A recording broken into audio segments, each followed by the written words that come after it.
there is still a lot of discrimination in this country. We are still thought as worthless. There's either polar opposites, the drunken Indian or the noble savage.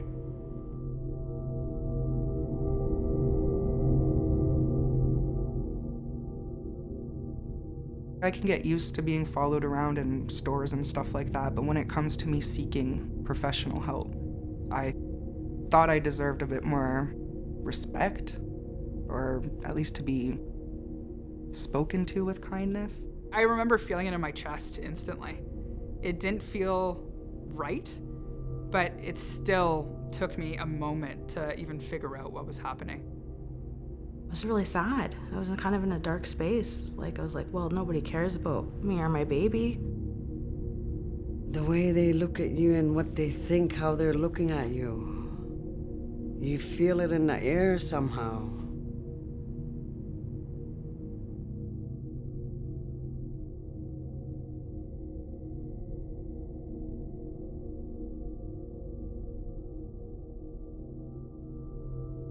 I did not receive the proper care that I was hoping to get, despite of the fact that I had survived a horrific incident.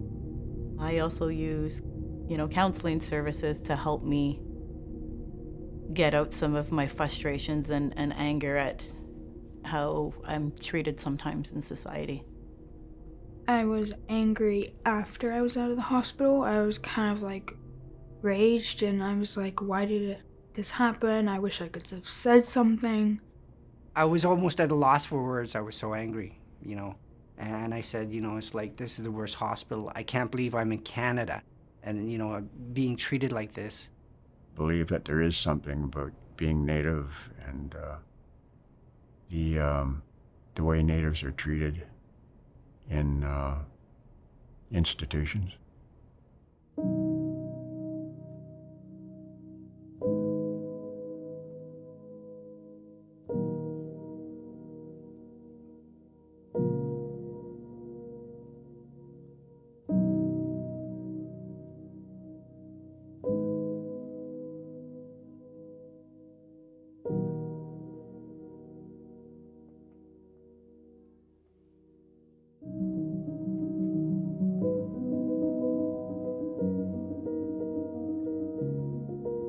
It seems to be a common theme in our healthcare system that Aboriginal people are stereotyped and mistreated.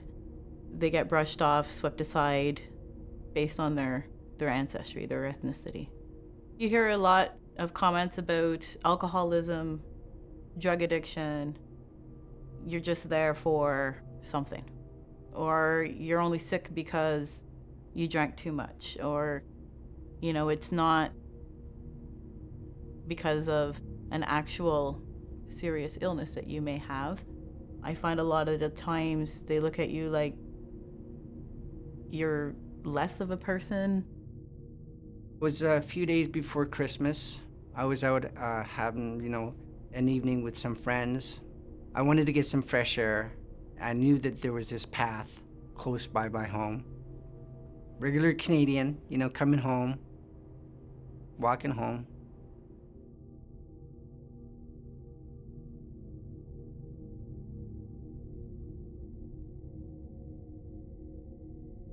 I thought, seeing somebody lying down, in the snow, not able to have much movement, that they would have brought the gurney out. But they didn't do that. They just came over and they asked me the questions, my name and if I've been drinking. I felt like I was being prejudiced against another drunk Inuit or Native person. And that bothered me. They didn't seem to care, at all, that I was still bleeding. Even through the bandages, you can tell that I was bleeding a lot. I was honestly really scared. He had a staple gun. And I'm just like, oh, why do you have the staple gun? Doesn't make sense to me. I was like, I don't want to get staples. And he's like, it doesn't matter what you want, basically. Like, you're getting the staples because I don't have time to sit here and stitch you up.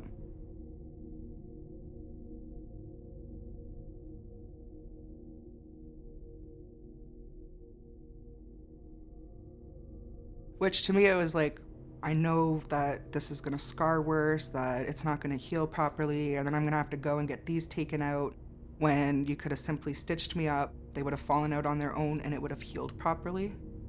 But he had no care. He did not care at all. Even the guy in the ambulance truck was telling me, just take it easy. You'll be okay.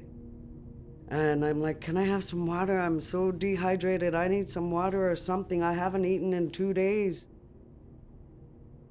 Then he's like, wait till we get to the emergency.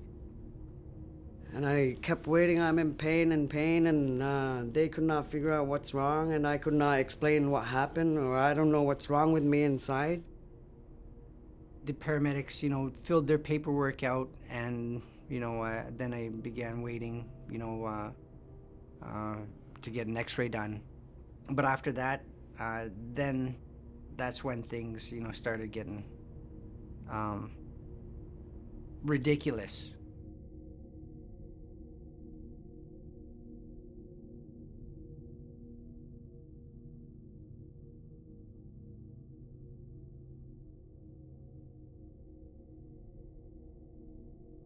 I don't know, maybe I'm not important enough, or I'm not the right skin color. I don't know. Lots of things were going through my mind, But I knew for sure that I had enough, and I was going somewhere where where there's professional doctors, professional people, who don't see color or race.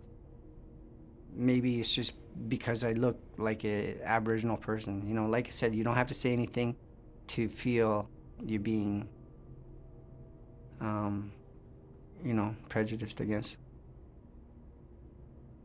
Then the doctor finally came. He's just observing and looking at me without saying anything, not even doing blood work or not even checking my heartbeat or to see what's wrong down here in my stomach. Then he says, well, I can't do nothing much for you right now. But if you're in more pain tomorrow, come back tomorrow.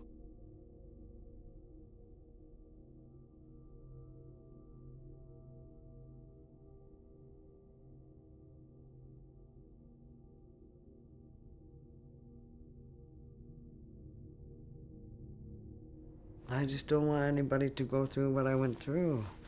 Mostly without knowing I was internal bleeding and almost dying. 4th, 5th day, I would have been dead. I'll never forget that, because that doctor was looking at me like I'm just another Inuk drunk. I'll never ever forget that. I was running down the stairs, and the lights weren't on, and the difference between coming from outside inside, I was kind of blinded, and I missed the top stair and took a tumble down the stairs and broke my ankle. It was my first time really going to the hospital for something pain-related here in Ottawa. So, yeah, I had been stuck in bed for almost 3 days. I couldn't move. I was in extreme pain. And I finally said, okay, this isn't normal. Something has to be wrong. Sitting in the chair was hurting. Standing was hurting. And they would walk by me laying on the floor and still not even check on me. Like, ma'am, are you okay? Is there anything we can do to help you? The doctor came in and said, I'm not going to be able to do your surgery.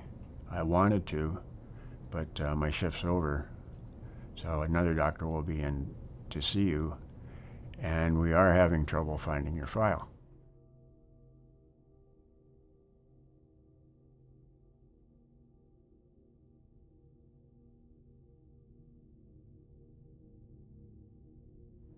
And when they took me down, and I'm about to go into the operating room, the surgeon says, "You're a hard man to find."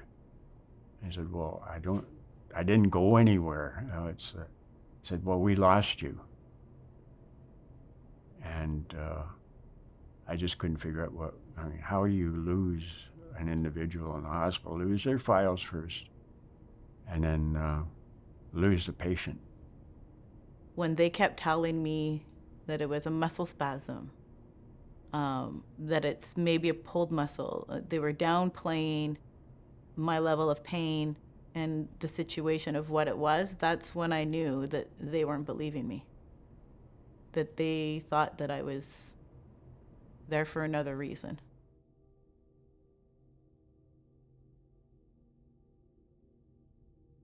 They sent me home. I could barely walk. They gave me an injection of a muscle relaxer, told me if I was still in pain in a couple of days to go back and see them.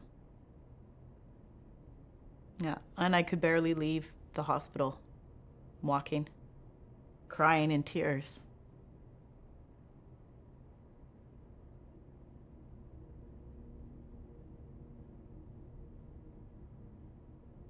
I think it had to do with the fact that I was Aboriginal.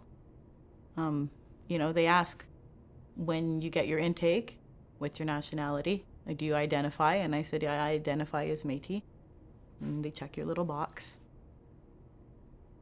So I think they formed an opinion or, a stereotype, like a bias off of a stereotype that maybe I was just there to get something from them. That's what it felt like. You shouldn't have to deal with any of that, especially in healthcare. It's like you see a person, regardless of their race, and, you tend to the injury, not to the individual, I can see if I was belligerent or rude or, obnoxious or making problems, I can see, they'd be like, let him cool off, give him some time. It was none of that. It was just lack of professionalism. If I was a CEO of a large corporation, that would never have happened. If I was a police officer, it never would have happened. But I'm just a retired Native, and it happened.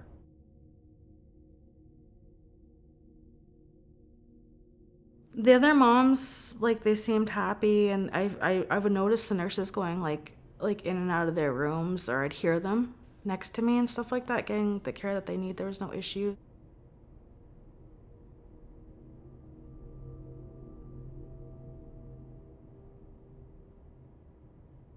They didn't want to help me with the breastfeeding. They kind of just let me be, they ignored me, they neglected me as I was there, And every time the bell would ring, it would just keep beeping for an hour, and the next it would shut off, and then I'd be waiting another 3 hours. I was just breaking down emotionally.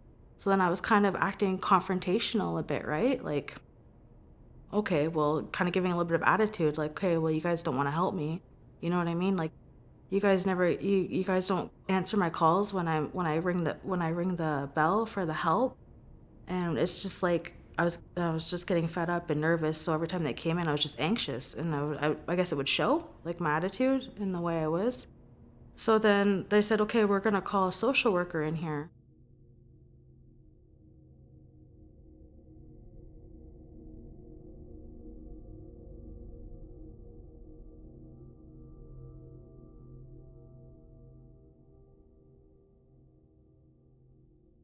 It just, it's a feeling I can't explain. It's you feel really a rush of adrenaline, and you feel terror, you feel completely crushed inside, because you're scared, you want to run, but you can't run because there's nothing you can really do, against Children's Aid.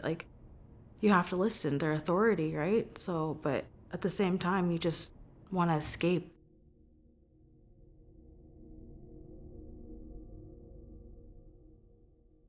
So, when you talk to people and you're told these other stories and these situations, you see a bigger picture. It's not just an incident with me. It happens to quite a few people quite often. And soon as I went into the apartment where we lived, he charged with a knife, a butcher knife, and just hit me on the head several times where I was knocked out and I fell onto the floor. And the next thing I woke up, I was in a pool of blood for about half an inch of blood on the floor. The next thing I remember, I was fighting for my life at the hospital, woke up in shackles, and the police officer right in front.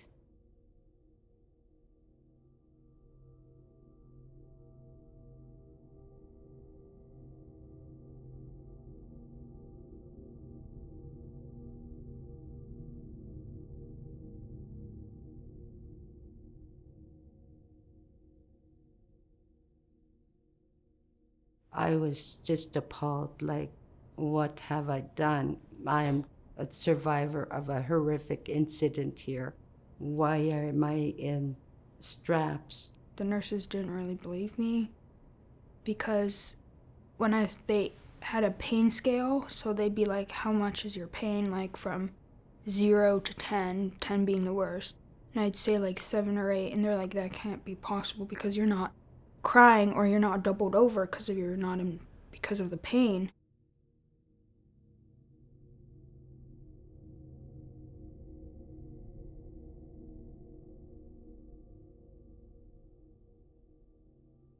He was like, judging by your history, you're probably already addicted to the stuff you're on right now, and you're probably just here to get more. And I'm like, no. But of course I didn't speak because I was really sick.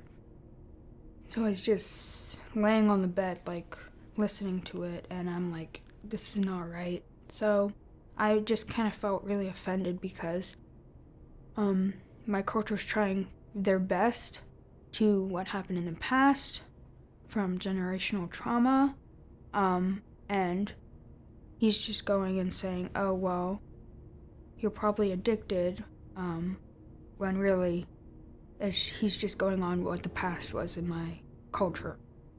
My mom was sent to Toronto when she was a baby until she was 2 years old, I think, 3 years old.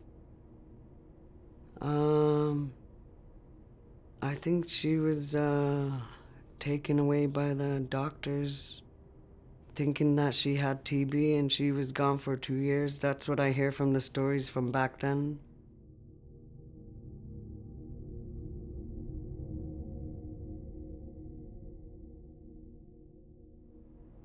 I could not imagine how my grandparents felt. Sorry.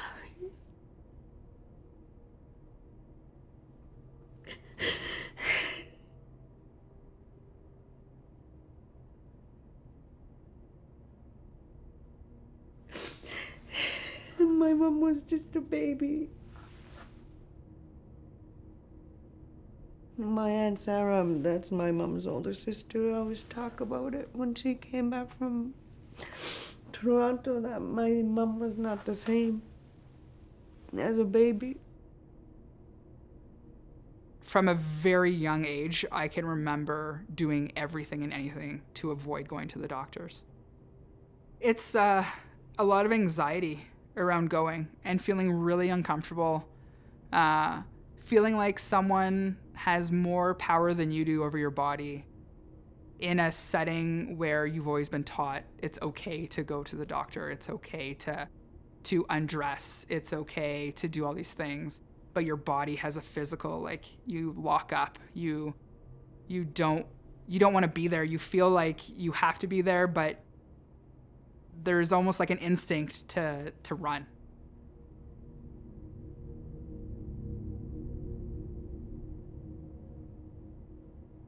And so she said, oh, Ray can absolutely get a midwife, but you will need to be closely monitored. And the blood work that I'll need to do for you is more extensive. And, I was a little bit shocked. And I said, oh, like, why? what's the difference? Ray and I are a year apart, right? And we were in the same bracket of fitness and BMI and all that jazz, right? And she said, well, you're Native. And I sat there, and it was my first interaction in a medical setting that's been put on me in such racialized terms, really. And I was shocked. At no point did she realize what she was saying was racist.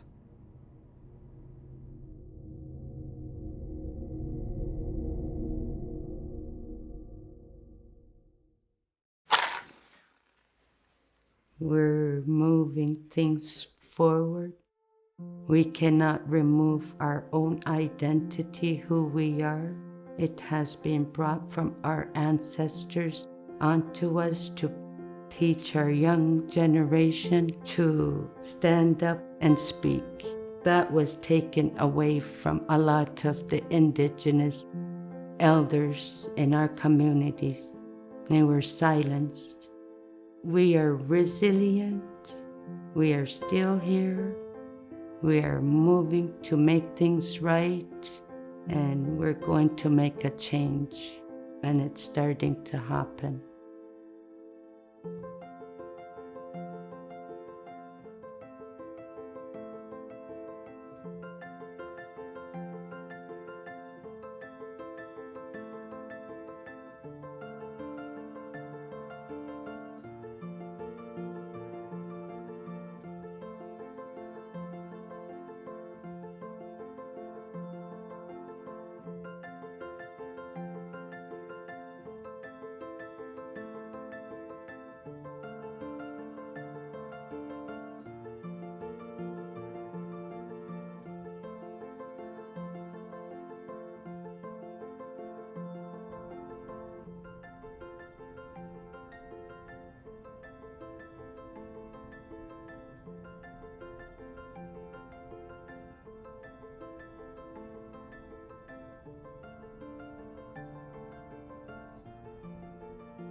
We're not born being racist. It's a larger problem stemming from how we're growing up, the marginalization of Native people. We are human beings just like you and me, you know.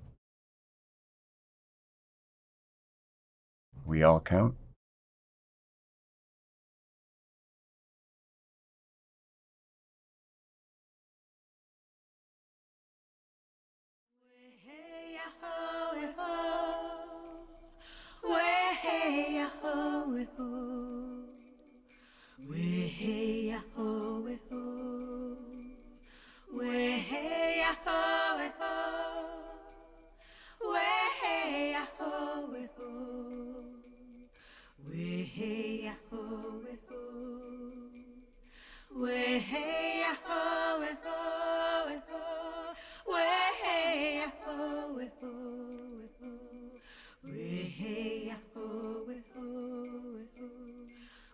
Hey,